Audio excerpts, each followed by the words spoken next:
This is Kamlesh Ahuja, Ahuja sir की chemistry class. आज वाली क्लास में हम एल्काइन डिस्कस करेंगे। एल्काइंस में कार्बन कार्बन ट्रिपल बॉन्ड होता है। इसका कॉमन फॉर्मूला CnH2n-2 रहता है। C ट्रिपल बॉन्ड C, ये इसका फंक्शनल ग्रुप है। और दोनों ही कार्बन पर जो ट्रिपल बॉन्डेड कार्बन है उस पर sp हाइब्रिडाइजेशन है और ये दोनों पाई बॉन्ड है। इसका मतलब दो जो अनहाइब्रिड p ऑर्बिटल हैं इसके कार्बन के, वो पाई बॉन्ड में इन्वॉल्व होते हैं। मैं इसका थोड़ा सा पहले ऑर्बिटल डायग्राम डिस्कस कर लूं जो हम ऑलरेडी केमिकल बॉन्डिंग में डिस्कस कर चुके हैं। तो ट्रिपल बॉन्डेड कार्बन पर sp हाइब्रिडाइजेशन होता है। ट्रिपल बॉन्ड कार्बन पर sp हाइब्रिडाइजेशन होता है और यहां पर ये कार्बन का ग्राउंड स्टेट है और ये कार्बन का एक्साइटेड स्टेट है 1 2 3 4 और ये sp हाइब्रिडाइजेशन है। तो sp हाइब्रिडाइजेशन में 2 तो sp हाइब्रिड ऑर्बिटल मिलेंगे और ये दोनों sp hybrid orbital sigma bond में इन्वॉल्व होंगे और साथ में यहां पर 2 अनहाइब्रिड p ऑर्बिटल होंगे। ये दोनों unhybrid p orbital, these 2 unhybrid orbital involve in pi bond.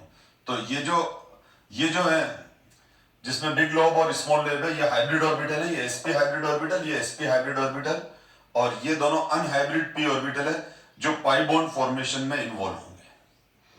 तो these are unhybrid p orbital. तो यहां पर ये जो दोनों sp हाइब्रिड ऑर्बिटल हैं, ये दोनों sp hybrid orbital basically alkyne के अंदर जो कार्बन पर दोनों sp हाइब्रिड ऑर्बिटल हैं, these both sp hybrid orbital repel each other and goes to maximum distance 180 degree. तो ये दोनों जो हाइब्रिड ऑर्बिटल हैं वो एक दूसरे से 180 के एंगल पर होते हैं और 180 के एंगल पर होते हैं और फिर जो कार्बन सेंटर होता है उस पर 2 अनहाइब्रिड p ऑर्बिटल्स होते हैं। 2 अनहाइब्रिड p ऑर्बिटल्स हैं। तो इसके अंदर ये देख लो आप, ये कार्बन है और ये वाला sp हाइब्रिड ऑर्बिटल है और ये भी sp हाइब्रिड ऑर्बिटल है और ये दूसरा sp हाइब्रिड ऑर्बिटल है, ये sp हाइब्रिड ऑर्बिटल है। तो यहां पर आप देखो ये कार्बन के जो ब्लैक कर दिए मैंने, ये sp हाइब्रिड ऑर्बिटल है और ये दूसरा sp हाइब्रिड ऑर्बिटल है। और फिर तो यहां पर क्या हुआ, sp sp।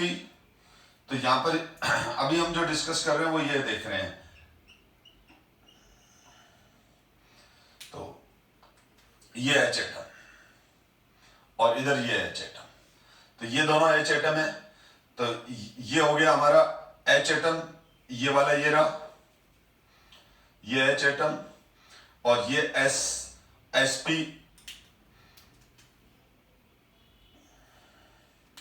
ये ओवरलैपिंग सिग्मा बॉन्ड को बता रही है। और यहां पर अगर हम ये देखें तो ये sp कार्बन एटम है और फिर ये वाला दूसरा sp कार्बन एटम है, ये हाइड्रोजन एटम है। अब इस कार्बन पर, ठीक है, इसका ये स्ट्रक्चर ये रहा। अब यहां पर आप देखो कि कार्बन पर sp हाइब्रिडाइजेशन है तो इस कार्बन पे भी 2 sp हाइब्रिड ऑर्बिटल होंगे और इस कार्बन पे भी 2 sp हाइब्रिड ऑर्बिटल होंगे और ये दोनों sp हाइब्रिड ऑर्बिटल एक दूसरे को ओवरलैप करते हैं। तो ये sp sp कोएक्सियल ओवरलैपिंग है, सिग्मा बॉन्ड है ये वाला। और ये वाला sp और हाइड्रोजन एटम का जो 1s ऑर्बिटल है उसके साथ ओवरलैपिंग है और ये हो गया hydrogen carbon bond sp overlapping.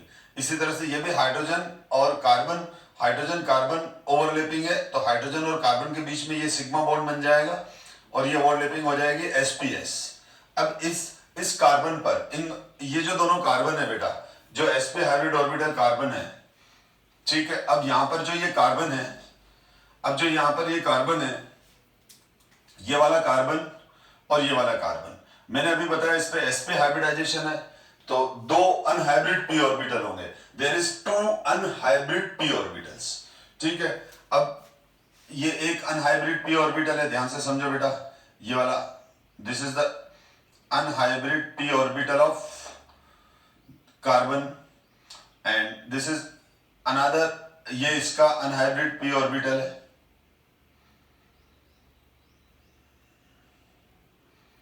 ये sp नहीं है, ये तो पहले से लिखा हुआ है बेटा, ठीक है। तो ये तो sp कार्बन है, और ये जो ब्लू वाला हो गया, ये जो ब्लू वाले ऑर्बिटल्स हैं, ये ब्लू वाले ऑर्बिटल क्या हैं, सपोज करो ये px ऑर्बिटल है, तो ये भी px ऑर्बिटल होगा। तो ये क्या हो गए, these are unhybrid p orbital perpendicular to carbon atom. और ये दोनों आपस में इस तरह से कोलेटरल ओवरलैप करेंगे, जैसा कि मैंने आपको एल्किन में भी बताया था। और ये जब दोनों कोलेटरल ओवरलैपिंग करेंगे तो इसके बीच में px पाई बॉन्ड फॉर्मेशन होगा, पाई बॉन्ड बन जाएगा। तो ये पाई बॉन्ड बन गया। और इसी तरह से इसके ही परपेंडिकुलर, अगर मैं 3D में एक्सप्लेन करूं तो मैं मार्कर से एक्सप्लेन कर रहा हूं। यहां पर जो ये ब्लैक मार्कर है, ये परपेंडिकुलर p ऑर्बिटल है ये। तो यहां पर देखो तीनों ऑर्बिटल्स, ये sp हाइब्रिड ऑर्बिटल, और ये वाला px p orbital, px unhybrid p orbital, और ये जो ब्लैक वाला है ये py अनहाइब्रिड ऑर्बिटल है। ये रेड वाला इस पर py अनहाइब्रिड ऑर्बिटल है। तो यहां पर कितने हो गए, टू, मैंने क्या कहा था, इस कार्बन पर 2 अनहाइब्रिड p ऑर्बिटल है इस कार्बन पर, और इसी तरह से इस कार्बन पर भी 2 अनहाइब्रिड p ऑर्बिटल है। तो 1 अनहाइब्रिड p ऑर्बिटल तो ये रहा ब्लू वाला, और इसका भी 1 अनहाइब्रिड ऑर्बिटल है ये वाला ब्लू वाला, जिसको मैंने px का। तो इसकी px डायरेक्शन में कोलेटरल ओवरलैपिंग हो जाएगी। और सिग्मा बॉन्ड ये रहा। अगर मैं इस एक्सिस को जेड एक्सिस ले लेता हूं, इस एक्सिस को जेड एक्सिस अज्यूम कर लेता हूं, और ये वाला एक्सिस और ये वाला एक्सिस हमारा एक्स एक्सिस है, और ये वाला एक्सिस कौन सा है, एक्स एक्सिस है। तो वाई एक्सिस कौन सा होगा, ये मार्कर टुवर्ड्स यू, जो ऑब्जर्वर्स हैं, जो मेरी क्लास देख रहे हैं उनकी तरफ, यानी इस मार्कर से समझो, ये जो मार्कर है, ये मार्कर जो है ये परपेंडिकुलर p ऑर्बिटल है। This is the py unhybrid p orbital. इसी तरह से ये वाला भी py अनहाइब्रिड p ऑर्बिटल है। अब ये दोनों इस तरह से कोलेटरल ओवरलैप करेंगे, तो इन दोनों का बीच में पाई बॉन्ड बनेगा। यानी आप देख लो, ये जो सिग्मा बॉन्ड है वो जेड एक्सिस पर है, ये वाला जो px ये जो px ब्लू वाले जो हैं, ये जो बॉन्ड बन रहा है, ये वाला जो पाई बॉन्ड है वो px की कोलेटरल ओवरलैपिंग की वजह से, और इधर से ये वाला py कोलेटरल ओवरलैपिंग की वजह से। तो तीनों बॉन्ड 90 के एंगल पर है। ये जेड एक्सिस पर कोएक्सियल ओवरलैपिंग वाला सिग्मा बॉन्ड है जो sp और sp हाइब्रिड ऑर्बिटल के बीच में है। ये px के बीच में कोलेटरल ओवरलैपिंग है, और इसी तरह से ये यहां पर जो आ जाएगा ये py कोलेटरल ओवरलैपिंग हो जाएगी। और हमको ये मालूम है कि ये तो हो गया हमारा सिग्मा बॉन्ड। अब ये जो ब्लैक वाला बॉन्ड है ये सिग्मा बॉन्ड है। अब इस सिग्मा बॉन्ड के ऊपर भी पाई क्लाउड है और नीचे भी पाई क्लाउड है, ठीक है। इसी तरह से यहां पर इसके फ्रंट डायरेक्शन में इसके आगे भी इस तरह से पाई क्लाउड है, और पीछे भी है। यानी ये जो सिग्मा बॉन्ड है, अब इसको आप 3D में सोचो बेटा, ये जो सिग्मा बॉन्ड है, इसके इस सिग्मा बॉन्ड के अबव ये रहा पाई ऑर्बिटल का इलेक्ट्रॉनिक क्लाउड। तो ये पूरा पाई ऑर्बिटल का इलेक्ट्रॉनिक क्लाउड है, जिसका हाफ पोर्शन इस सिग्मा बॉन्ड के ऊपर है और हाफ पोर्शन सिग्मा बॉन्ड के नीचे है। और इसी तरह से अगर मैं ये बात करूं कि ऊपर वाली बात करूं, तो ये ओवरलैपिंग हो जाएगी। तो ये जो मेरे फिंगर्स ओवरलैप कर रहे हैं, ये py कोलेटरल ओवरलैपिंग है, यानी py कोलेटरल ओवरलैपिंग है इस तरह से, ठीक है। और यहां इस मार्कर से समझाऊं तो ये इस तरह से है। तो इसका मतलब जो py का पाई क्लाउड है वो ये रहा, इसके जस्ट ऊपर आएगा। मैं इसको अगर एक्सप्लेन करूं तो ये जो py और आएगा वो कैसे आएगा, वो इस तरह से आएगा, ये इस तरह से, ये जो मैंने इस तरह से आ जाएगा, और ऐसा का ऐसा पीछे की तरफ भी होगा इस तरफ। इसका मतलब ये सिग्मा बॉन्ड, इस सिग्मा बॉन्ड के ऊपर भी पाई क्लाउड है, नीचे भी पाई क्लाउड है, और ये जो पाई क्लाउड है हमारा, ये वाला, ये जो पाई क्लाउड देख रहे हो, ये पी वाई ओवरलैपिंग से बना है। पी एक्स से तो ये बना है, और ये बना है पी वाई से। तो ये हमारा पी वाई पाई क्लाउड है, और ऐसा का ऐसा इस मॉलिक्यूल के पीछे, इस तरफ, पीछे की तरफ से डालूं तो हो जाएगा। इसका मतलब ये सिग्मा बॉन्ड चारों तरफ से, ये सिग्मा बॉन्ड चारों तरफ से किससे कवर्ड है? ये सिग्मा बॉन्ड चारों तरफ से पाई इलेक्ट्रॉनिक क्लाउड से कवर है, यानी बिल्कुल सिलेंडर बन गया। ठीक है, एकदम ऊपर भी है, इस तरफ भी है, इस तरफ भी है, मैंने बताया इस तरफ भी है, इस तरफ भी है, यानी एक तरह से जैसे ये जो हमारा ब्लैक वाला मार्कर है, ये ब्लैक वाला मार्कर ये रहा सिग्मा। ठीक, तो ये पाई क्लाउड हो गया, ये जो पाई क्लाउड हो गया, ये जो पाई क्लाउड हो गया मेरा, ये हैंड वाला, ये हैंड वाला पाई क्लाउड हो गया पी वाई, और पी एक्स वाला पाई क्लाउड ऊपर है, यहां और यहां, यानी पी एक्स वाली बात करूं मैं, तो पी एक्स का जो पाई क्लाउड होगा वो इस तरह से हो गया। अब मेरे हिसाब से समझ गए, मैं ज्यादा एक्सप्लेनेशन क्या दूं। ये पी वाई, ये पी वाई का है, ठीक है, और ये पी वाई का है, और ऊपर जो ये ब्लू वाला देख रहे हो, इसके ऊपर यहां पर ब्लू वाला होगा, ये ब्लू वाला, तो वो होगा पी एक्स। तो इसका मतलब ये सिग्मा बॉन्ड चारों तरफ से किससे कवर हो गया? ये सिग्मा बॉन्ड चारों तरफ से कवर हो गया पाई इलेक्ट्रॉनिक क्लाउड से। इसीलिए एल्काइन का जो पाई क्लाउड है, एल्काइन का जो पाई क्लाउड है, उसको हम सिलिंड्रिकल पाई क्लाउड बोलते हैं। कार्बन कार्बन ट्रिपल बॉन्ड के पाई क्लाउड को हम सिलिंड्रिकल पाई क्लाउड कहते हैं। आई थिंक आपको समझ में आ गया होगा what you mean by cylindrical pi cloud. ठीक है, तो ये सिलिंड्रिकल पाई क्लाउड है, और यहां पर जो सिग्मा बॉन्ड है वो सिलिंड्रिकल पाई क्लाउड के बीच में है। तो कुछ बुक्स के अंदर, एनसीईआरटी में नहीं पर कुछ बुक्स के अंदर ये इस तरह से एक स्ट्रक्चर बना हुआ मिलेगा आपको, ये सिलिंड्रिकल पाई क्लाउड, और इसके अंदर ये कार्बन,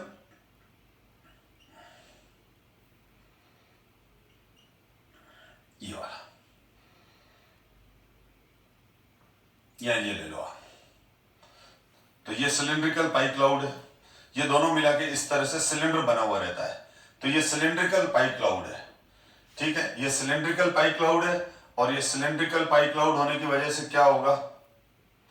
ठीक है, तो हमको ये एक तरह से अगर पाई क्लाउड ने पूरे सिग्मा बॉन्ड को चारों तरफ से कवर कर रखा है, कहने का मतलब ये है। तो आपसे कोई पूछे कि carbon carbon triple bond alkynes में जो पाई क्लाउड होता है वो कैसा होता है, तो सिलिंड्रिकल पाई क्लाउड होता है। एल्काइंस थोड़ा सा स्लाइटली, एल्काइंस के जो ट्रिपल बॉन्ड है वो स्लाइटली लेस रिएक्टिव होते हैं एल्कीन से, यानी एल्कीन का जो पाई क्लाउड है वो कंपैरेटिवली लूजली हेल्ड है as compare to alkyne. Reason ये है कि ओवरलैपिंग बॉन्ड ऑर्डर बढ़ने से ओवरलैपिंग बढ़ जाती है, क्योंकि कार्बन कार्बन सिंगल बॉन्ड मतलब single attraction, carbon carbon double bond मतलब double attraction, carbon carbon triple मतलब ट्रिपल अट्रैक्शन।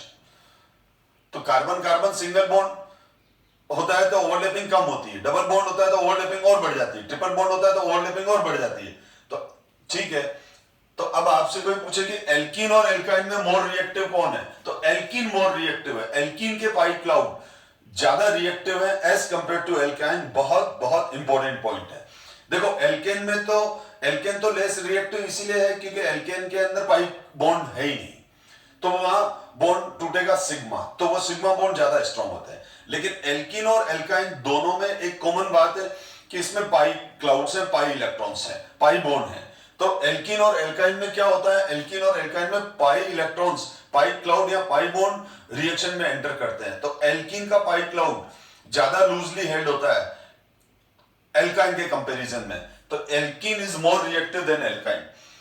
ठीक है, अब मैंने ये 3D डायग्राम फिर भी बना के रखा है जो बुक के अंदर है कि ये तो इसका सिग्मा स्केलेटन होगा और px और py।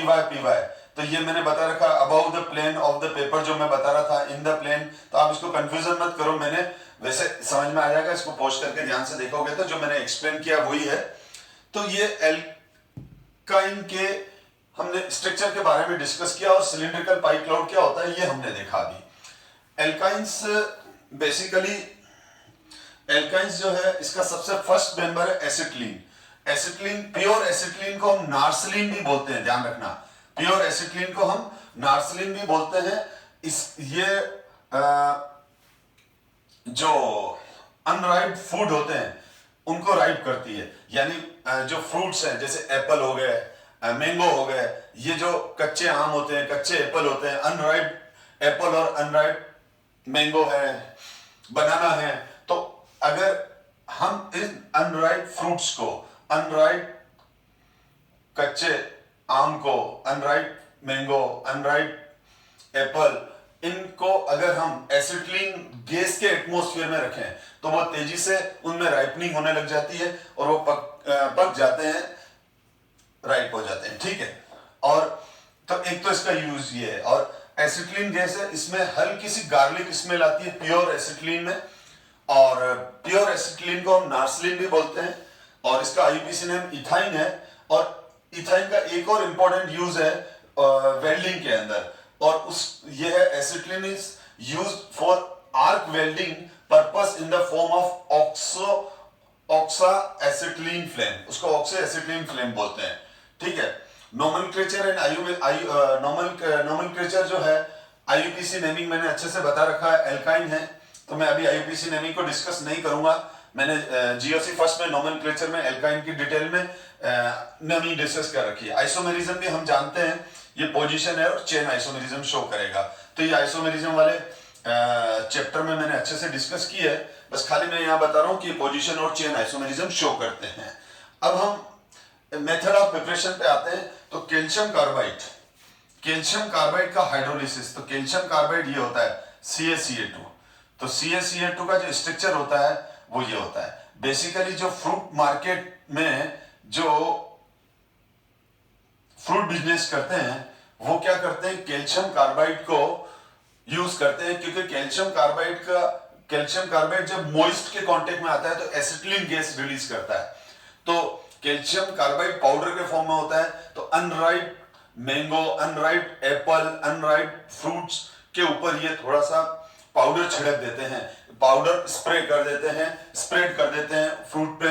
तो अब क्या होता है कि ये जो कैल्शियम कार्बाइड का जो पाउडर है वो धीरे धीरे वाटर से रिएक्ट करता है, एयर के अंदर प्रेजेंट जो मॉइस्ट है उससे धीरे धीरे रिएक्ट करता है, और धीरे धीरे रिएक्ट करके और एसिटिलीन गैस बनाता रहता है धीरे धीरे, तो स्लोली एसिटिलीन गैस रिलीज होती रहती है। ये तो पोलरिटी बता दी। तो यहां पर ये क्या हो जाएगा, ये आपस में रिएक्ट करेंगे, ये रिएक्ट करके और क्या बना देंगे, इथाइन बना देंगे, ये इथाइन बन गया, तो और CaOH का होल 2s2। तो इसीलिए फ्रूट मर्चेंट जो होते हैं उनके शॉप पर कैल्शियम कार्बाइड का पाउडर होता ही है, जो अनराइप फ्रूट के ऊपर स्प्रे कर देते हैं तो वो 1-2 दिन में फल राइप हो जाते हैं, फ्रूट राइप हो जाते हैं। तो ये इससे हम कैल्शियम कार्बाइड से एसिटिलीन का फॉर्मेशन करते हैं। हाउएवर इट इज अ कार्सिनोजेनस, मतलब कैल्शियम कार्बाइड कैंसरस होता है, इसीलिए इसको अवॉइड करना ज्यादा अच्छा है, और इसीलिए फ्रूट को हम अच्छे से वॉश करके खाया करो, क्योंकि उसके ऊपर जनरली कैल्शियम कार्बाइड का पाउडर होता है जो हेल्थ के लिए अच्छा नहीं है। तो हम और आगे बढ़ते हैं, फ्रॉम विसिनल डाइहैलाइड्स। तो विसिनल डाइहैलाइड्स क्या है, देखो जैसे ये देखो हमारे पास CH2Br है, ये वाला रिएक्शन हमने पहले भी किया था, या ClCl है, तो इससे तो क्या बन जाएगा, इससे तो एल्कीन बनेगा, इल्यूमिनेशन रिएक्शन। लेकिन अगर हम टेट्राहैलाइड ले लें, इससे ZnCl2 निकलकर, ये मैंने पिछली क्लास में अच्छे से डिस्कस किया था, CH2 double bond CH2 and ZnCl2, ठीक है। लेकिन अगर मैं इसकी जगह टेट्राहैलाइड्स ले लूं, विसिनल टेट्राहैलाइड्स, तो विसिनल टेट्राहैलाइड्स क्या होते हैं, देखो यहां CH है, ये Cl और Cl, 1,1,2,2 डाइक्लोरोइथेन, सॉरी 1,1,2,2 टेट्राक्लोरोइथेन, ये है 1,1,2,2 टेट्राक्लोरोइथेन, और जब हम इसको जिंक पाउडर के साथ हीट करते हैं या सिल्वर पाउडर के साथ हीट करते हैं तो इल्यूमिनेशन रिएक्शन हुआ, 2 सिग्मा बॉन्ड ब्रेक हुआ, 1 pi bond, 2 sigma bond break हुआ, 1 पाई बॉन्ड। तो अब यहां पर क्या हो जाएगा, CH triple bond CH plus 2ZnCl2 form हो जाएगा, 2ZnCl2 फॉर्म हो जाएगा। अगर हम यहां पर इसकी जगह R की कोई एल्काइल ग्रुप है तो यहां पर वो एल्काइल ग्रुप आ जाएगा हाइड्रोजन हटकर, RC ट्रिपल बॉन्ड CH आ जाएगा। तो ये विसिनल डाइहैलाइड्स का जब हम मेटल पाउडर के साथ हीट करते हैं तो भी एल्काइंस बनते हैं। और calcium carbides only method of preparation of acetylene है। इसके अलावा हम ये वो मैंने बता दिया विसिनल टेट्राहैलाइड्स। अब विसिनल डाइहैलाइड्स से कैसे बनाएंगे ये भी क्लियर कर दूं। तो CH3CH ये विसिनल डाइहैलाइड्स। तो विसिनल डाइहैलाइड्स को जब हम प्रिपेयर करते हैं तो ये विसिनल डाइहैलाइड्स ये होते हैं। बेटा जो पहले वाली बता दी रिएक्शन वो थे टेट्राहैलाइड्स थे, विसिनल टेट्राहैलाइड्स थे जिनको हम मेटेलिक पाउडर के साथ रिएक्ट करके बनाते हैं। और ये हो गए हमारे विसिनल डाइहैलाइड्स। अब विसिनल डाइहैलाइड्स को बनाने के लिए हम क्या करेंगे, मैंने आपको एल्कीन वाली क्लास में बता रखा था बीटा एलिमिनेशन। अब अगर मैं इस रेड वाली क्लोरीन के रेस्पेक्ट में ये रेड वाले हाइड्रोजन बीटा हाइड्रोजन हो गए, क्योंकि अगर रेड वाली क्लोरीन के रेस्पेक्ट में ये दोनों बीटा H एटम है और ये ब्लैक वाले हाइड्रोजन के लिए ये दोनों बीटा H एटम है, यानी नेबर हाइड्रोजन एटम। सीधा एल्कोहलिक केओस से रिएक्शन कराएंगे। तो जब हम एल्कोहलिक केओस से रिएक्शन करवाते हैं, एल्कोहलिक केओस से इसको हीट करवाते हैं तो होता क्या है, मैंने आपको बताया बीटा एलिमिनेशन होगा। और यहां पर एल्कोहलिक केओस का जो K+ है इसके मैकेनिज्म में अलग से GOC वाले चैप्टर में डिस्कस किए हैं मैंने। अब ये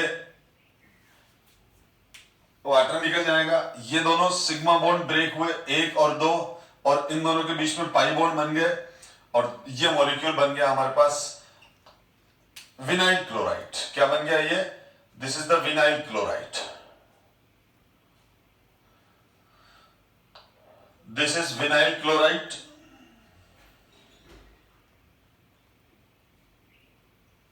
ठीक है, तो ये बन गया हमारे पास CH2 डबल बॉन्ड CH तो विनाइल क्लोराइड, क्योंकि this group is called vinyl group, this group is called vinyl group, इसको हम विनाइल ग्रुप बोलते हैं। लेकिन विनाइल क्लोराइड लेस रिएक्टिव है। क्यों लेस रिएक्टिव है, वो रेजोनेंस की वजह से, जो मैं अलग से डिस्कस करूंगा। अभी हम सीधा रिएक्शन देख रहे हैं। तो विनाइल क्लोराइड को आगे, विनाइल क्लोराइड पर फर्दर एल्कोहलिक केओएच फेल हो जाता है।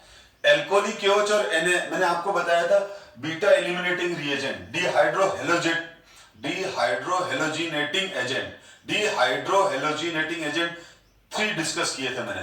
फर्स्ट डिस्कस किया था एल्कोहलिक केओएच, सेकंड किया था सोडियम इथोऑक्साइड C2H5ONa और थर्ड बताया था मैंने NaNH2 सोडामाइट, NaNH2। तो इन तीनों में सबसे ज्यादा स्ट्रॉन्ग जो बीटा एलिमिनेटिंग एजेंट है, डिहाइड्रोहेलोजिनेटिंग एजेंट है, वो NaNH2 है। अगर आपसे कोई पूछे कि ये जो तीनों बीटा एलिमिनेटिंग रिएजेंट है, डिहाइड्रोहेलोजिनेटिंग रिएजेंट है, इनमें से स्ट्रॉन्ग कौन सा है, तो NaNH2। रीजन ये है कि NH2- की प्रोटॉन एक्सेप्टिंग पावर बहुत ज्यादा होती है। NH2- is a very good very strong Bronsted base. ठीक है, NH2- क्या है, NH2- स्ट्रॉन्ग ब्रांस्टेड बेस है, इस वजह से वो तेजी से प्रोटॉन लेता है, मोर रिएक्टिव है।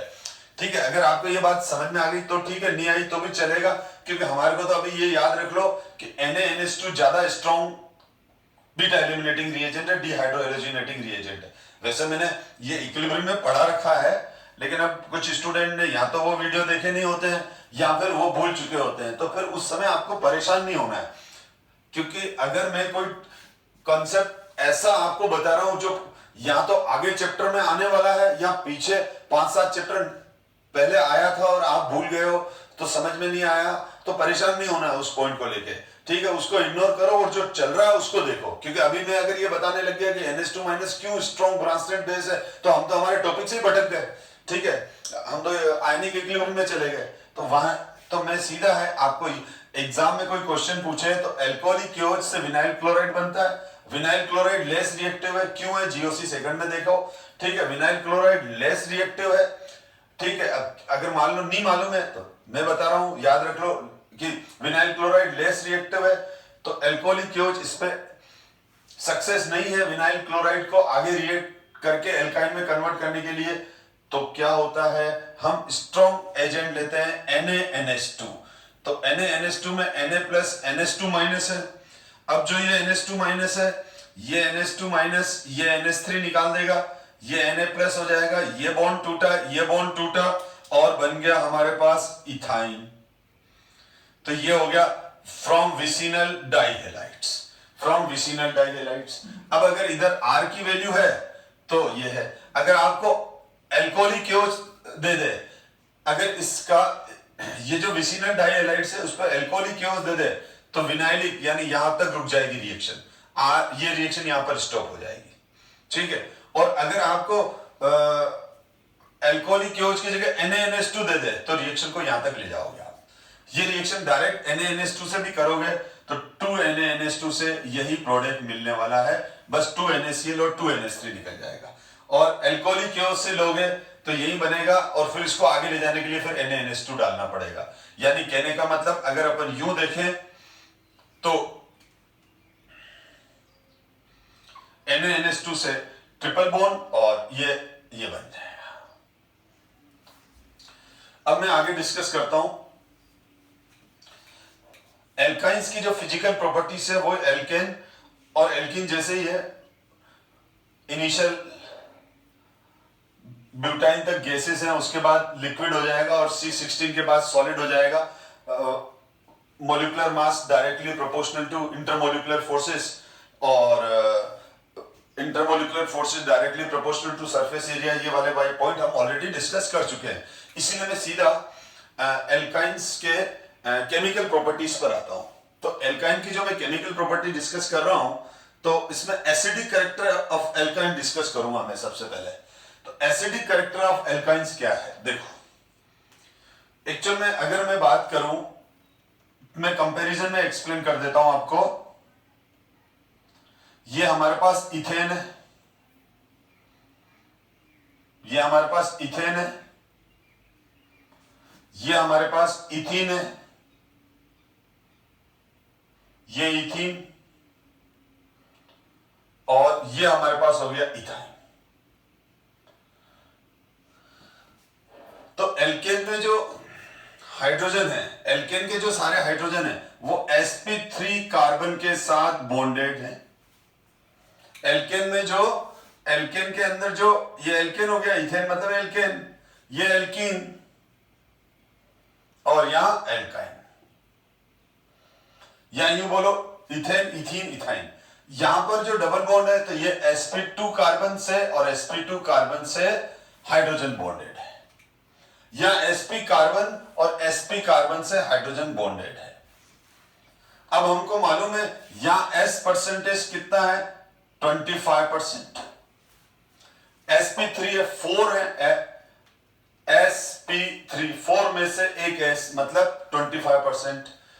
यहां पर s का परसेंटेज है 33.3%, क्योंकि 1s है 2p है, 1:2 का रेशियो है, s इंटू, यहां s इंटू p का रेशियो क्या है 1:3, यहां s इंटू p का रेशियो क्या है 1:2, यहां s इंटू p का रेशियो क्या है 1:1, sp है, एक s है एक p है, तो यहां sp का परसेंटेज कितना हो गया 50% हो गया।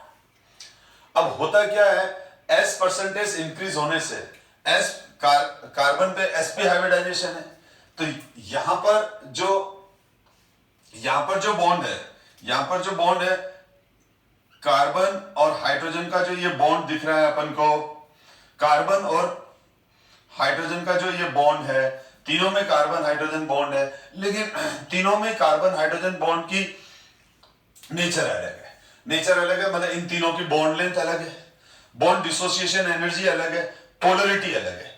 क्यों समझते हैं। ठीक है, तो ये हो गया sp3, ये हो गया sp2, ये हो गया sp हाइब्रिड ऑर्बिटल। ठीक है, तो ये हो गया sp3, ये हो गया sp2, ये हो गया sp। ठीक है, तो sp3 और यहां हाइड्रोजन तो है ये कॉमन। अब यहां पर कौन सा हाइब्रिड ऑर्बिटल सबसे बड़ा होगा, कौन सा हाइब्रिड ऑर्बिटल सबसे बड़ा होगा, sp3 वाला। sp3 वाला हाइब्रिड ऑर्बिटल सबसे बड़ा होगा। ठीक है, अब आप बोल रहे हो सर मीठा क्यों दिया, तो मैं थोड़ा सा और अच्छा प्रेजेंटेशन बना रहा हूं। ये sp3 हाइब्रिड ऑर्बिटल, ठीक, और ये हमारा sp हाइब्रिड ऑर्बिटल, ये हमारा sp हाइब्रिड ऑर्बिटल। ठीक है, तो ये sp3 हाइब्रिड ऑर्बिटल, ये sp2 हाइब्रिड ऑर्बिटल, ये sp।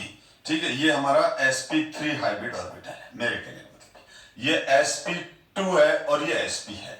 ठीक है, अब यहां पर ये हाइड्रोजन, ये हाइड्रोजन, ये हाइड्रोजन, ये हमारा carbon hydrogen bond.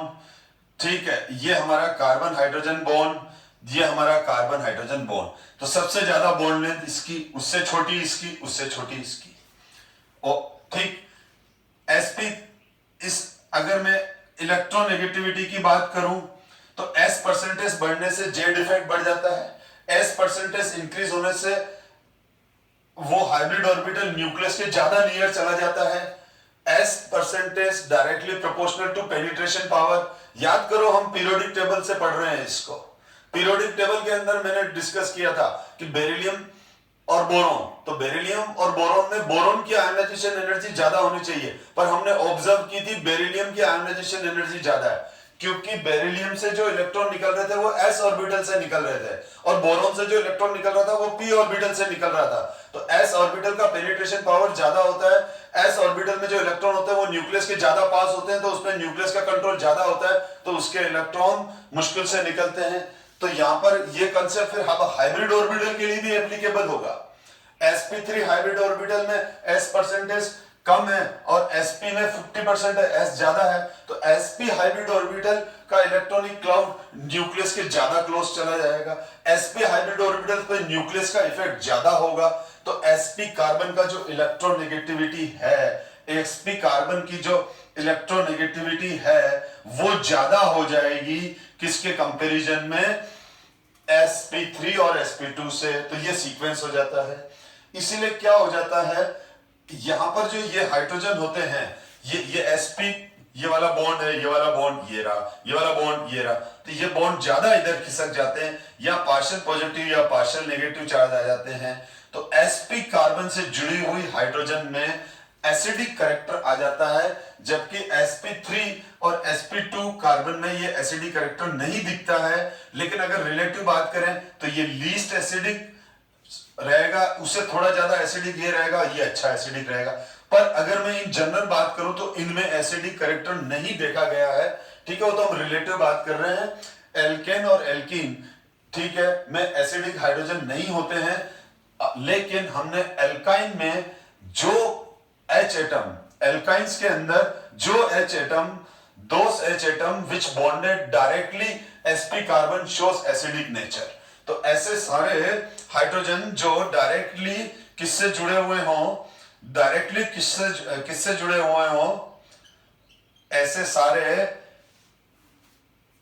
H atom, all those H atom which directly bonded to sp carbon have possesses some acidic character because of sp carbon have more electronegativity, so carbon H bond, sp carbon H bond, sp carbon H bond slightly shift towards carbon. Therefore hydrogen possesses partial positive charge and carbon possesses partial negative charge, hence these H atom have some acidic character। अब इनको बोलते हैं हम acidic hydrogen. और अब हम देखें कि जैसे ये है, तो अब मैं आपसे पूछूं इसमें कितने एसिडिक H एटम है, तो इसमें एसिडिक एसिडिक H एटम कितने हैं? तो इसमें एसिडिक H एटम ये दोनों हैं। How many acidic H atom in this molecule? Only one, क्योंकि ये जो कार्बन है, दिस कार्बन है sp3, और मैंने बताया ये sp3 कार्बन है, तो ये 3H एटम, ये 3H एटम न्यूट्रल हैं, क्योंकि इनमें कोई भी नहीं, जबकि ये कार्बन sp है। तो मैंने क्या कहा? बच्चे इसमें लिख देते हैं 4 और खुश हो जाते हैं, एग्जाम के रिजल्ट के टाइम खुशी गायब हो जाती है। तो एक्चुअल में हमको sp3 कार्बन पर बॉन्डेड हाइड्रोजन जो हैं वो एसिडिक नहीं होंगे, मैंने बता दिया आपको। इसी तरह से अगर मैं ये बात करूं कि ये जो है CH3C ट्रिपल बॉन्ड CH3, इसमें कितने हैं? तो 0 हैं, क्योंकि यहां पर ये sp कार्बन, इनमें से किसी भी sp कार्बन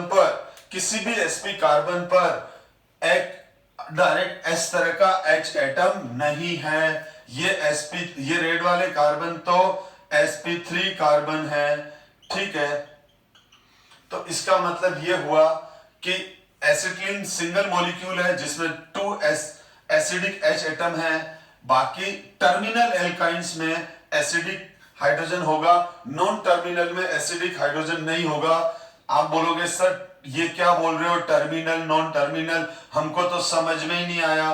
टर्मिनल का मतलब जब वन पोजीशन पर ट्रिपल बॉन्ड हो, तो ये हो गया टर्मिनल, और ये हो गया sp कार्बन, ये हो गया एसिडिक H एटम, ठीक है। ये terminal, 1 pentyne, 1 hexyne, 1 butyne, 1 alkyne, terminal. तो सारे 1 एल्काइन में ये वाला एक H एटम होगा। यानी अगर मैं बात करूं, यहां एल्काइल ग्रुप R कर दूं, ये R CH3 है, ये R C2H5 है, ये R कोई भी है, ये R आइसोब्यूटाइल है, टर्सरी ब्यूटाइल है, ये R कुछ भी है, हमको कोई मतलब नहीं है।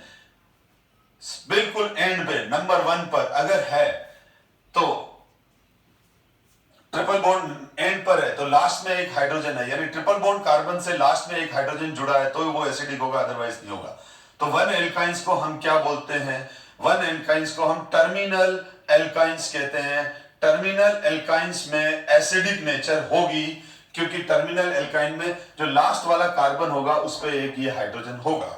लेकिन अगर हम नॉन टर्मिनल एल्काइंस ले लें, यानी 2 एल्काइल ग्रुप के बीच में है, तो इसमें कोई एसिडिक कैरेक्टर नहीं होगा, कोई एसिडिक H एटम नहीं होगा। CH3C triple bond CH2 CH3, no acidic hydrogen. तो सारी टर्मिनल एल्काइन एसिटिलीन, और सारी टर्मिनल एल्काइंस में एक, एसिटिलीन में तो 2, बाकी सारी टर्मिनल एल्काइंस के अंदर एक एसिडिक हाइड्रोजन होगा। और जब हम इन टर्मिनल एल्काइंस को अब मैंने जैसे इसको रिएक्शन कराया सोडियम के साथ, तो सोडियम के साथ जब रिएक्शन कराऊंगा तो सोडियम के साथ रिएक्शन होके मेरे पास मिल जाएगा Na+, C- Na+ और H2 गैस, यानी मेरे ये बन गया सोडियम एसिटिलाइट। इसका नाम है सोडियम डाइसोडियम एसिटिलाइट, इसका नाम है बेटा डाइसोडियम एसिटिलाइड। और डाइस IUPAC नेम होता है, डाई ये तो कॉमन नेम हो गया ऊपर वाला, डाइसोडियम इथाइन कैसे लिखते हैं? ETHYNE, तो ETHYN और E, तो E को हटा के इथाइन के आइड लिख दो, तो डाइसोडियम इथेनाइट, IUPAC नेम हो गया इसका। लेकिन अगर इसी तरह से हम इसका रिएक्शन NaNH2 से करा दें, तो भी डाइसोडियम 2NaNH2 से करा देंगे तो 2NH3 निकल जाएगा, 2NH3 निकल जाएगा, प्रोडक्ट ये बनेगा NaNH2 सोडामाइड है। NaNH2 इथाइन से रिएक्शन करके NH3 रिलीज करेगा, क्योंकि मैंने बताया NH2 स्ट्रॉन्ग ब्रोंस्टेड बेस है, गुड प्रोटॉन एक्सेप्टर है, तो ये H+NH-2, ये H+NH2-2, ये दो रिलीज होके क्या बना देंगे, NH3 रिलीज हो जाएगी और ये NH3 निकल जाएगी। तो NaNH2 सोडामाइड से रिएक्शन होता है टर्मिनल एल्काइंस का, तो सोडियम सॉल्ट बन जाता है, ये सोडियम सॉल्ट और NH3 रिलीज होती है। तो ये सारी रिएक्शन क्या बताती है, ये सारी रिएक्शन ये बताती है कि एल्काइंस में, टर्मिनल एल्काइंस में एसिडिक कैरेक्टर है। यानी अगर मैं बात करूं RC ट्रिपल बॉन्ड CH की NaNH2 के साथ रिएक्शन हो रहा है और NH3 निकल रहा है, तो ये किसके फेवर में एविडेंस है कि टर्मिनल एल्काइन में एसिडिक हाइड्रोजन है, या टर्मिनल एल्काइन की जो हाइड्रोजन है वो एसिडिक है, ये इसके फेवर में एविडेंस है। अगर आपको एग्जाम में पूछा जाए कि give two reaction from which prove that alkyne his terminal alkyne is acidic in nature, आप कोई दो रिएक्शन, दो एग्जांपल दो जिससे ये पता चलता हो, जिससे ये प्रूव होता हो कि टर्मिनल एल्काइन एसिडिक है, तो हम क्या करेंगे, एक रिएक्शन तो NaNH2 के साथ लिखेंगे और बोलेंगे NH3 निकल रहा है, दूसरी सोडियम के साथ लिखेंगे और हाइड्रोजन गैस निकल रहा है।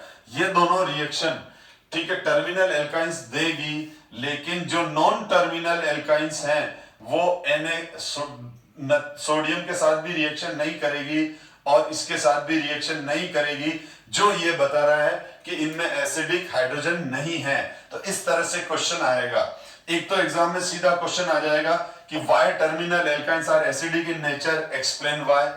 दूसरा आ जाएगा कि इसके फेवर में एविडेंस दो, तो NaNH2 और सोडियम वाला रिएक्शन दोगे बेटा। तो ये मैं इसको रीड नहीं करूंगा।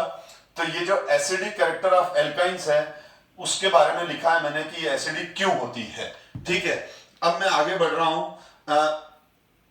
जो एल्काइन है, एल्काइन की भी रिएक्शन एल्कीन की तरह इलेक्ट्रोफिलिक एडिशन रिएक्शन होती है, पर एल्कीन ज्यादा फास्ट इलेक्ट्रोफिलिक एडिशन रिएक्शन देता है एल्काइन के कंपैरिजन में, जो मैं अभी डिस्कस कर चुका हूं कि एल्काइंस के जो पाइप क्लाउड हैं वो ज्यादा क्लोजली ओवरलैप हैं, तो उनके पाई बॉन्ड ज्यादा स्ट्रॉन्ग है एल्काइन के एज कंपेयर टू एल्कीन। खैर, फिर भी रिएक्शन दोनों की सेम है। हम मार्कोनिकॉफ रूल लगेगा, मार्कोनिकॉफ रूल के अकॉर्डिंग जो एडिटिंग मॉलिक्यूल है, जो रिएक्टिंग मॉलिक्यूल है, उसका अगर वो अनसिमेट्रिकल है तो उसका नेगेटिव पार्ट यानी HBr में H+Br- तो Br- नेगेटिव पार्ट, HCl में H+Cl- तो Cl- is the negative part, water में H+ और OH- तो OH- is the negative part. ये जो रिएक्टिंग मॉलिक्यूल के नेगेटिव पार्ट है ये अनसिमेट्रिकल एल्काइंस के उस कार्बन पर जुड़ेंगे, उस कार्बन पे जाके बॉन्ड बनाएंगे जिस कार्बन पे नंबर ऑफ हाइड्रोजन कम होंगे। This is a Markovnikov rule. तो चलो हम देखते हैं। ठीक है, तो एल्काइन पर सबसे पहले सिंपल रिएक्शन, ठीक है, जो मार्कोनिकॉफ रूल वाली रिएक्शन में, चलो पहले मार्कोनिकॉफ रूल बता दिया तो एक्सप्लेन कर देता हूं। अगर मैंने इसका HBr से कराया तो कोई प्रॉब्लम नहीं, आपको मार्कोनिकॉफ रूल नहीं आता है चलेगा, ठीक है, क्योंकि ये सिमेट्रिकल एल्काइन है, दोनों कार्बन एक जैसे हैं। ब्रोमीन इधर लगा दिया, H इधर लगा दिया, 1 पाई बॉन्ड ब्रेक कर दिया और 1 पाई बॉन्ड ब्रेक हुआ, डबल बॉन्ड आ गया, एक बॉन्ड टूट गया, एक पर H आ गया, दूसरे पर Br आ गया, विनाइल ब्रोमाइड बन गया। लेकिन ये रिएक्शन एल्काइन में तो एक बार होकर स्टॉप हो जाती है, लेकिन अभी इसमें एक पाई बॉन्ड और है। अब जब एक पाई बॉन्ड और होगा, ठीक है, तो अब मार्कोनिकॉफ नहीं आता है, तो आप रिएक्शन रॉन्ग कर सकते हो, क्योंकि मार्कोनिकॉफ के अकॉर्डिंग उस कार्बन पर ब्रोमाइड आयन जाएगा जिस कार्बन पर नंबर ऑफ H कम है। तो ये जो C1 कार्बन है, C2 कार्बन है, C1 कार्बन पर number of H1, C2 carbon पर number of H2, therefore bromide bonded to C1 carbon and product will be ethyl 1,1 dibromoethane, 1,1 dibromoethane। और ये बन गया हमारा जेम डाइहेलाइड। तो हमने इससे क्या बनाया, जेम डाइहेलाइड बनाया बेटा। क्या बनाया हमने इससे, जेम डाइहेलाइड बना दिया, जेम डाइहेलाइड बना दिया हमने इसके। ठीक है, अगर इसकी जगह आर ले लूं, इसकी जगह आर ले लूं मैं, ठीक है, अगर मैं इसकी जगह आर ले लूं, एल्काइल ले लूं, आर, अब आर की वैल्यू CH3 हो सकती है, कुछ भी हो सकती है। अब मैंने इस पे HBr लगाया, तो फर्स्ट स्टेप में ही मुझे क्या लगाना पड़ेगा, फर्स्ट स्टेप में ही मार्कोनिकॉफ लगाना पड़ेगा। ये अनसिमेट्रिकल एल्काइंस है, अनसिमेट्रिकल एल्काइंस है, तो इस कार्बन पर नंबर ऑफ हाइड्रोजन 0 है, इस पे 1 है, तो नेगेटिव पार्ट यहां आएगा। मैकेनिज्म क्लियर कर चुका हूं, ठीक है। तो अब फर्स्ट स्टेप में तो ये बन गया हमारा C double bond CH2Br, I think समझ में आ गया। और फिर वापस HBr से रिएक्शन होगा, ठीक है। तो फिर HBr से रिएक्शन हुआ तो फिर रेड कार्बन पर ही आने वाला आएगा, यानी नेगेटिव, सेकंड वाला नेगेटिव चार्ज भी, सेकंड वाला नेगेटिव चार्ज भी उसी पे ही आएगा, सेकंड वाला नेगेटिव पार्ट भी उसी पर ही आएगा जहां पर फर्स्ट वाला आया। या फर्स्ट वाला नेगेटिव पार्ट कहां आया, रेड कार्बन पे, तो सेकंड वाला भी रेड कार्बन पर ही आएगा, क्योंकि उसी कार्बन पर नंबर ऑफ हाइड्रोजन है। तो यहां पर क्या बन गए, जेम डाइहेलाइड। जेम डाइहेलाइड का मतलब होता है सेम कार्बन पर 2 हेलोजन एटम, ठीक है। अब अगर मैंने इसकी जगह HCl ले लिया है तो क्या आ जाएगा, यहां Cl आ जाएगा या Cl आ जाएगा, तो ये जेम डाइक्लोराइड बन जाएंगे, ठीक है। तो यहां पर यही रिएक्शन होगी ऐसी की ऐसी। और इसी तरह से अगर मैं हाइड्रेशन करूं, अगर मैं हाइड्रेशन करूं, एडिशन ऑफ वाटर करूं, तो मैंने आपको बताया था एडिशन ऑफ वाटर में हम क्या लेते हैं, dilute H2SO4। Addition of water में हम क्या लेते हैं, एडिशन ऑफ वाटर में डाइल्यूट H2SO4 के साथ हम थोड़ा सा वार्म अप करते हैं। तो देखो बोर्ड पे देखो, ठीक है, देखो, सुनो और जानो, ठीक है। और यहां पर ध्यान दो, ये आ गया OH वैसा का वैसा, H प्लस OH माइनस, जब हम एडिशन ऑफ वाटर कर रहे हैं। अब मैं थोड़ा फास्ट इसलिए हो गया हूं क्योंकि ये रिएक्शन UKU एल्कीन में डिस्कस की हुई है लेकिन यहां पर वो की वो रिएक्शन दो बार हो जाएगी। अब ये आ गए एक कार्बन पे 2 OH। बहुत बहुत इंपॉर्टेंट पॉइंट बता रहा हूं, जब भी कभी भी एक ही कार्बन पर 2 OH आ जाएं, एक ही कार्बन पर जब 2 OH आ जाएं तो वो अनस्टेबल होते हैं। क्यों, अभी मत सोचो, अभी बस जो कह रहा हूं वो करो। तो एक कार्बन पे जैसे 2 OH आते हैं वो अनस्टेबल होते हैं, और एक कार्बन 2 OH आते ही वो आपस में कंबाइन करके वाटर अलग करते हैं और वो बना देते हैं RC double bond OCH3 plus water, ठीक। तो ये रिएक्शन हुआ, ठीक है। अब इनके डिटेल मैकेनिज्म में GOC में डिस्कस करूंगा वापस, या कर चुका हूं, ठीक है। अब ध्यान दो बेटा, मैं 1-2 रिएक्शन और करा रहा हूं एडिशन ऑफ वाटर की, ठीक है। अब जैसे ये एडिशन ऑफ वाटर है, ठीक, तो C ट्रिपल बॉन्ड CH, ठीक, वाटर से रिएक्शन करा रहा हूं मैं, किसकी प्रेजेंस में, डाइल्यूट H2SO4 की प्रेजेंस में। तो क्या हो जाएगा, H प्लस OH माइनस, ठीक, H प्लस OH माइनस। अब मैं फर्स्ट स्टेप में जब करूंगा रिएक्शन तो ये सिमेट्रिकल है, तो कहीं पर भी जोड़ो तो ये बन जाएगा CH2 डबल बॉन्ड CHOH। अब एक बार और लिया, ठीक है, एक बार और लिया। वैसे विनाइल अल्कोहल अनस्टेबल होता है, इसमें टोटोमेरिज्म होता है और वो अपने आप ही एल्डिहाइड में कन्वर्ट हो जाता है, पर ये हम अभी डिस्कस नहीं करेंगे, कंफ्यूजन नहीं, सीधा है। ये H यहां ले लो, ये H यहां ले लो, अपन सिंपल तरीके से रिएक्शन करेंगे, ठीक है, क्योंकि धीरे धीरे लेवल बढ़ता है।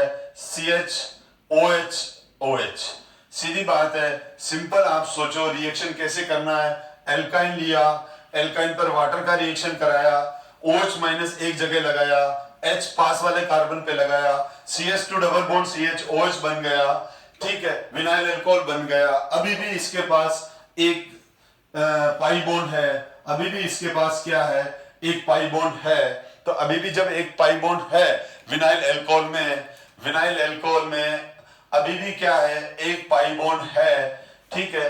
तो रिएक्शन होगा, अब इस केस में मार्कोनिकॉफ रूल लगेगा, और मार्कोनिकॉफ रूल लगेगा तो नेगेटिव पार्ट उसी पे आएगा जिस पे पहले वाला नेगेटिव आया, नेगेटिव पार्ट उसी पे आएगा जिस अनसेचुरेटेड कार्बन पर नंबर ऑफ हाइड्रोजन कम है। एक कार्बन पे 2 OH आ गए, बह गया पानी, ये देखो पानी बह गया, और CH3 CHO बन गया, एल्डिहाइड बन गया, और H2O निकल गया।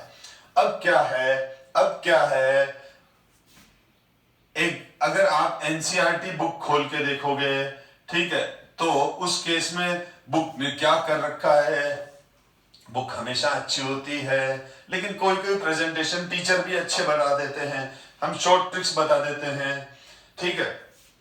तो बुक में तो ऐसा लिखा हुआ है CH triple bond CH dilute H2SO4, ठीक, हीट कर रखा है, हेडिंग डाल रखी है एडिशन ऑफ वाटर, और सीधा प्रोडक्ट बना रखा है CH3 CHO। आप सोचते हैं ये क्या हो गया, मैं कैसे याद करूंगा, जरूरत नहीं, मैंने कंसेप्ट बता दिया।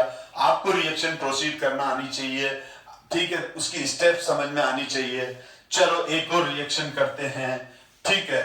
अब CH3 C triple bond CH dilute H2SO4, NCERT book में, किसी भी बुक में डायरेक्ट लिखा हुआ है CH3CO CH3 प्रोपेनॉन, जिसको हम एसीटोन बोलते हैं, वो बनता है। ये कैसे हो गया, ये देखो ऐसे हो गया बेटा। आपको सीधा वाटर के साथ इसको रिएक्शन कराया, H प्लस OH माइनस, ठीक, H प्लस OH माइनस, ये OH यहां आएगा। मार्कोनिकॉफ को नहीं भूलना है, इस कार्बन पर हाइड्रोजन नहीं है, इस कार्बन पर हाइड्रोजन 0 है, इस पे 1 है, तो नेगेटिव पार्ट उस पर आएगा जिस कार्बन पर नंबर ऑफ H कम है। सुन के थक गए, ठीक, ये देखो, ठीक है ना, ये बन गया। अभी एक पाई बॉन्ड और है, तो क्या होगा, एक पाई बॉन्ड और है तो एक बार और हो जाएगी, H प्लस OH माइनस, ये आ गया और ये इधर आ जाएगा, नेगेटिव पार्ट वहीं जाएगा जहां पहले वाला नेगेटिव आया था, ठीक है। अब देखो CH3, ठीक है, देखो, सुनो, जानो और उसको फिर लर्न करो, ठीक है। ध्यान दो बेटा, एक कार्बन पर 2 OH आ गए, और 2 OH आने से क्या हुआ, निकल गया पानी, बन गया acetone, propanone. Name polish remover में ये प्रोपेनॉन ही होता है, एसीटोन बन गया, ये बन गया, ठीक है। तो ये हो गया। सिमिलरली बाकी रिएक्शंस आपको आती भी है, जैसे मैं अगर इसका हाइड्रोजिनेशन करूं, ठीक है, तो हाइड्रोजिनेशन निकल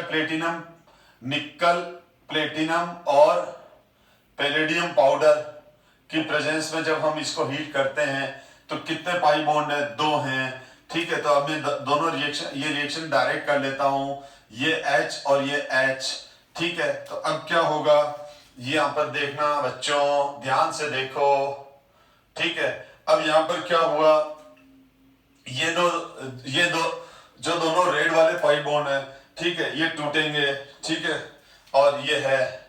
अब आप बोलोगे सर वैसा ही लिख दिया, यस वैसा ही लिख दिया, मैं एक्सप्लेन कर रहा हूं ना बेटा। ये देखो, ठीक है, ये पाई बॉन्ड टूटा, इधर से ये बॉन्ड टूटा, और बॉन्ड ब्रेक, इसका एक पाई बॉन्ड टूटा, एक सिग्मा यहाँ, एक सिग्मा यहाँ, एक पाई बॉन्ड टूटा, 2 सिग्मा, एक पाई बॉन्ड टूटा, 2 सिग्मा, ठीक। तो ये बन गया CH3 CH2 CH3, ये बन गया बेटा, प्रोपेन बन गया, ठीक है। तो ये हाइड्रोजनेशन हो गया, हम पिछली क्लास में बहुत बार पढ़ चुके हैं रिएक्शन, ठीक है। अब यहां पर क्या बन गया, ये प्रोपेन बन गया, ठीक है।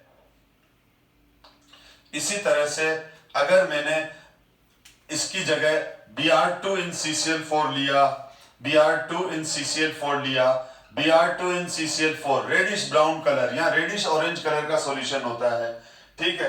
अब इसके सॉल्यूशन में मैंने क्या डाल दिया, इसका मेरे पास सॉल्यूशन है, ये रहा सॉल्यूशन, ब्रोमीन सॉल्यूशन जो रेडिश ब्राउन कलर का होता है, डाल दिया इसमें एल्काइन, डाल दिया इसमें मैंने एल्काइन, गायब हो गया कलर, ये है अनसैचुरेशन टेस्ट।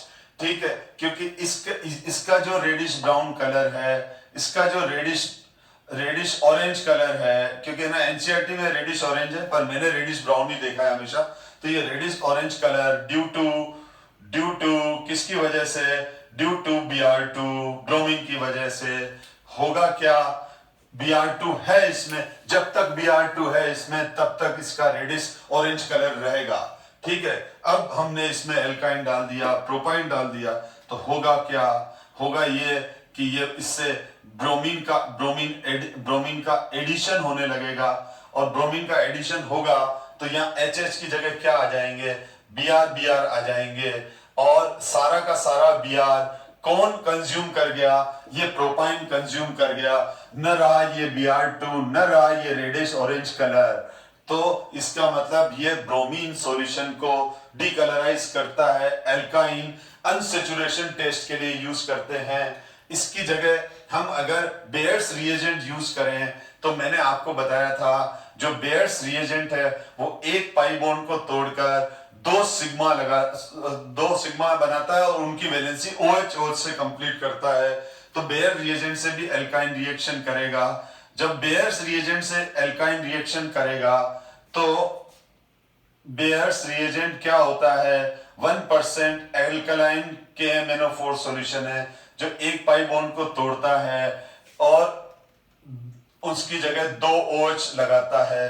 तो यहां पर कितने पाई बॉन्ड हैं, 2 हैं, तो ये एक पाई, ये 2 हैं, ठीक है, तो ये एक पाई बॉन्ड टूटा बेयर्स रिएजेंट ने, अब इन दोनों पे OH लगाया, दूसरा पाई बॉन्ड भी टूटा बेयर्स रिएजेंट ने, यहां पर भी OH लगाया, आ गई बारिश बेटा, आ गई बारिश, क्योंकि एक कार्बन पे 2 OH आ गए, तो ये वाटर निकला, ये वाटर निकला और क्या बन गया, CH3 C double bond O C double bond OH, यानी ये बन गया हमारे पास CH3 CO CHO। ठीक है, तो ये वाला कंपाउंड बन गया। तो ये बेयर्स रिएजेंट का भी कलर डीकलराइजेशन करता है। और बस लास्ट रिएक्शन एल्काइंस का पॉलीमराइजेशन भी होता है, जो मैं एल्कीन की तरह मैं बता चुका हूं। ठीक है, यहाँ एक इंपॉर्टेंट रिएक्शन है जिसको मैं बोलूंगा साइक्लिक पॉलीमराइजेशन। साइक्लिक पॉलीमराइजेशन आप देख लो बस, क्लास ओवर, और ये लास्ट रिएक्शन है। ठीक है, उसके बाद नेक्स्ट क्लास में हम एरोमेटिक केमिस्ट्री स्टार्ट करेंगे, बेंजीन।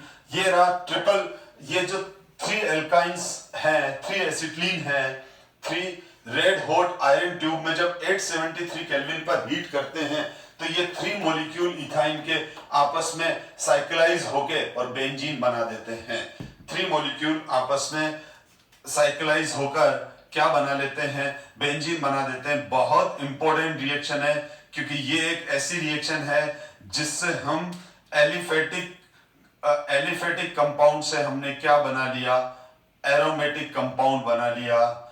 ठीक है, ठीक है, तो ये वाला रिएक्शन बस अब हमारा एनसीईआरटी पॉइंट ऑफ व्यू से, एनसीईआरटी के अकॉर्डिंग हमारा एल्काइन वाला चैप्टर पूरा अच्छे से कंप्लीट हो गया है। अब हम नेक्स्ट क्लास में एरोमेटिक के लिए फिर मिलेंगे।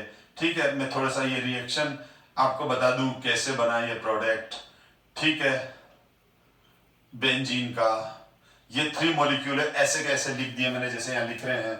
अब जब रिएक्शन होगी तो ये वाला पाई बॉन्ड टूटा आगे बना, ये वाला पाई बॉन्ड टूटा आगे बना, ये वाला पाई बॉन्ड टूटा आगे बना, ये वाला पाई बॉन्ड टूटा आगे बना, तो ये क्या बन गया, बेंजीन C6H6। ठीक है, ये बन गया मेरे पास बेंजीन। ठीक है, और डबल बॉन्ड है ही इसमें, अभी आपने देख ही लिया। तो वो ये रिएक्शन इस तरह से हुई। अब हम नेक्स्ट क्लास में फिर मिलेंगे एरोमेटिक केमिस्ट्री के साथ। Thank you so much my dear student.